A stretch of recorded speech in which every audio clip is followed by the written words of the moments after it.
Everyone,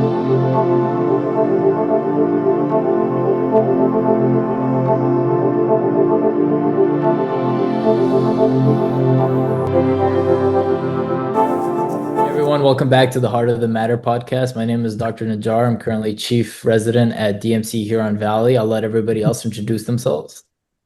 Hi, my name is Ramatoulie Darboe, PGY1 at ProMedicare. Hello, I'm Awad, Chief Medical Resident at DMC Wayne State University in Detroit. Hello, everyone. I'm Peter Kamash. I'm a second-year internal medicine resident at the Detroit Medical Center, Wayne State University.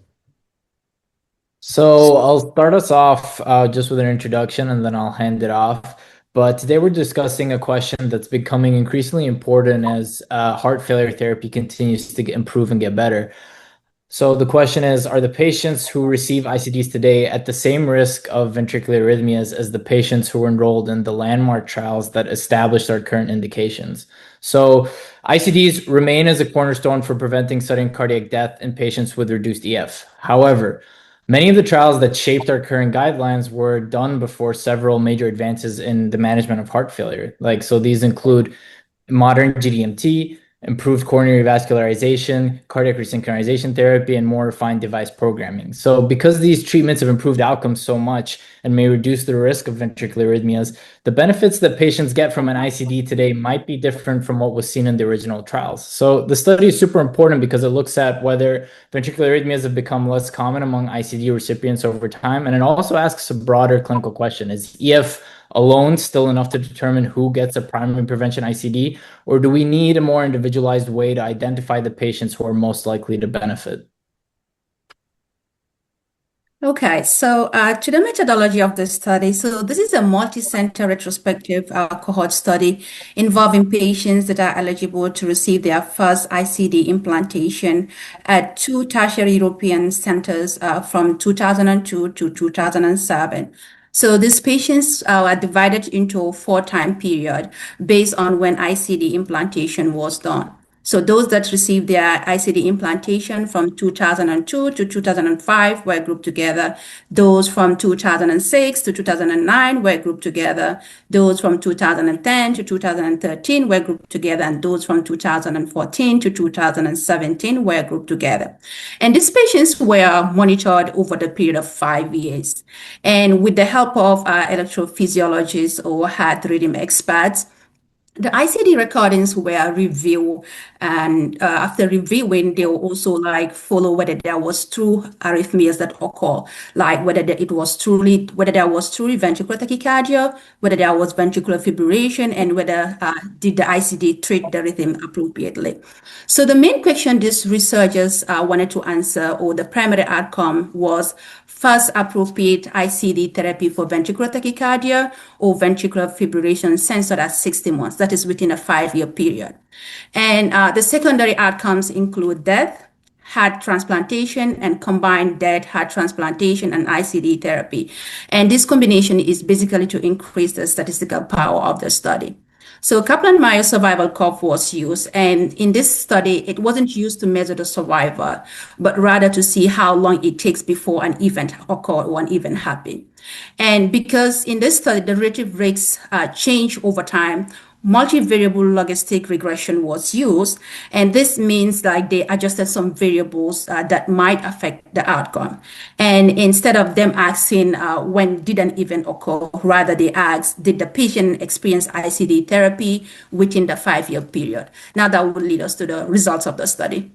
Thank you for explaining the methods. So for the results in this study, the investigators analyzed around 2,000 patients who received their first ICD across 4 distinct time periods, as you mentioned, spanning from 2002 till 2017. So the cohort comprised around 500, 700, 500, and 400 patients, respectively, allowing a direct comparison between the earliest and the most contemporary eras of the ICD therapy.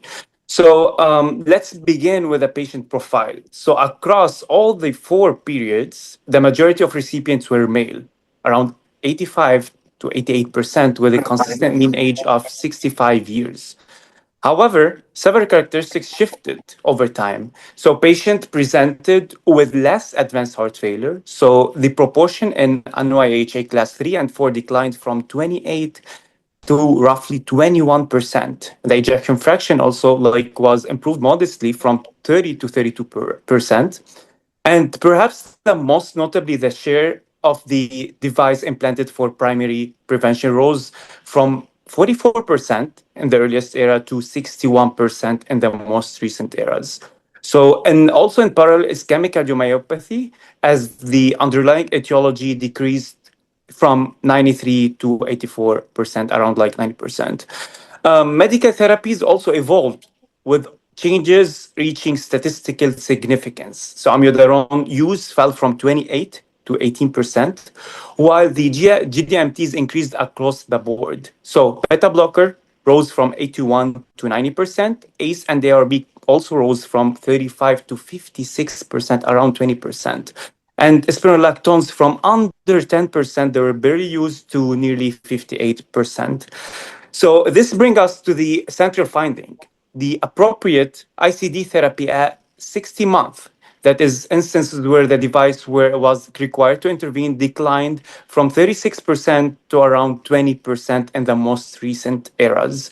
As Plan B, if you look at the article, the Plan B illustrates this reduction was driven almost entirely by the ventricular tachycardia, with the VT curve falling steadily from 30% to 13%.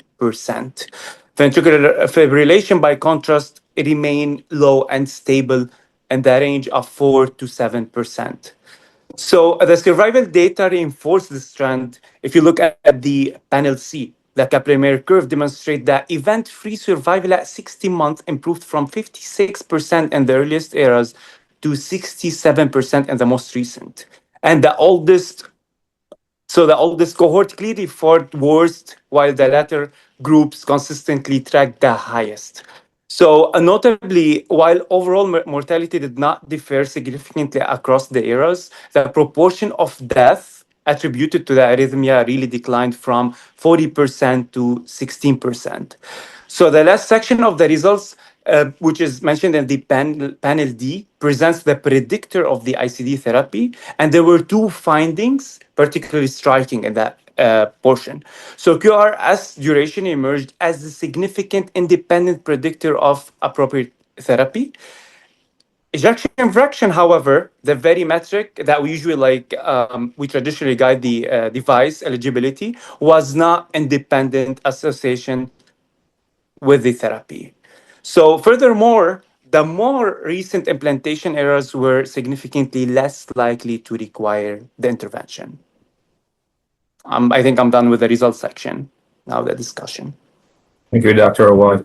So the purpose of this study is that it took it went from 15 years from 2002 to 2017, and there was notably a markedly decline in appropriate ICD therapy within 5 years of the ICD implantation. This was notably done and driven by a reduction of sustained ventricular tachycardia events. So the question is, why did people why did people have this decline in appropriate ICD therapy? There's a few theories and hypotheses that I would like to discuss to better explain this. So one theory is that patients' baseline profiles was different towards the end of the study compared to the beginning of the study. Just like what Dr. Awad said, patients towards the end of the study notably endorsed less heart failure symptoms and also had a higher ejection fraction. This particularly could give them a lower burden to develop a ventricular arrhythmia. Additionally, there was a significant increase in patients taking GDMT therapy. GDMT therapy has been established to reduce the rate of malignant ventricular arrhythmias in patients that have heart failure. A third aspect I want to talk about in theory that could be contributing to this decline is the fact that during the study period, there was improvement of management of ischemic heart disease. Particularly, there has been broader uses of revascularization and also increased use of secondary prevention. This particularly could have contributed to a declining trend because of a reduction of ischemic-induced ventricular tachycardias. So throughout the study period, there was a notable change of ICD protocol and evolution of this protocol. For example, patients towards the end of the study, ICDs were typically programmed with higher cutoff rates, longer detection times, and new discrimination algorithms, likely reducing the chance of detecting a slower or a self-terminating ventricular tachycardia. So with all that to say, we know that there's a decline, but what is an important implication of all of this? Well, for one thing, this implies that the benefits of getting an ICD implantation is smaller than what was once previously believed. It raises the question on who is a more beneficial candidate for an ICD implantation, considering that an ICD implantation has significant risks just because being an invasive procedure. Particularly, it raises the question of patients should undergo an individualized benefit assessment to see if they would be a good candidate or not based on implantation. And also what Dr. Awad was saying, notably there was an independent association with a prolonged QRS duration and getting an appropriate ICD therapy. This possibly reflects that whatever is causing this prolonged QRS likely could be contributing to development of a ventricular tachycardia. With that to say, this could possibly be a factor and characteristic in terms of making the decision to get an implantation. And additionally, surprisingly, there was no correlation between the ejection fraction between receiving an appropriate ICD therapy versus not. So this might actually go down lower in the differential in terms of like assessing someone who would be benefit or not from an implantation. With all that to say, the study was not without its limitations. As ICD programming has evolved over time, the heterogeneity of ICD programming also changed as well. This study did not account into the individual different ICDs and their own unique programming, and this likely could have confounded the results.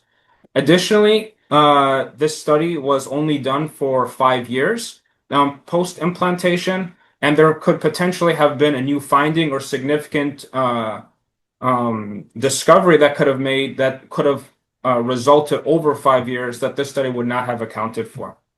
Additionally, since the study ended in 2017, there was profound updates and changes in terms of heart failure management, particularly in GDMT with the use of Entresto and also SGLT2 inhibitors. Considering that this event this study ended 2017, there could be new changes, and the ventricular tachycardic burden or ventricular arrhythmic burden in general may not be represented by the end of the study to what it is now.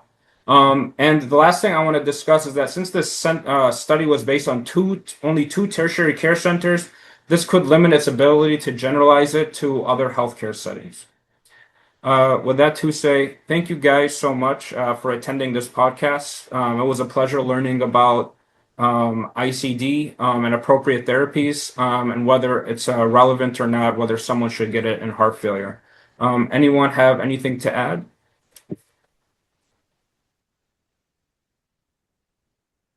All right. Nothing from Yeah. me. I think you touched on all the right things. Yeah, I think we mentioned everything about this, and that's interesting that the strongest predictors turned out to be like the QRS duration and the recency of the implantation. Sorry, that's interesting in the whole paper. Mhm. Thank you, everyone. Thank you, guys. Feel free to leave comments below or any questions you might have. Other than that, we'll see you in the next podcast. Take care. Thank you. Bye.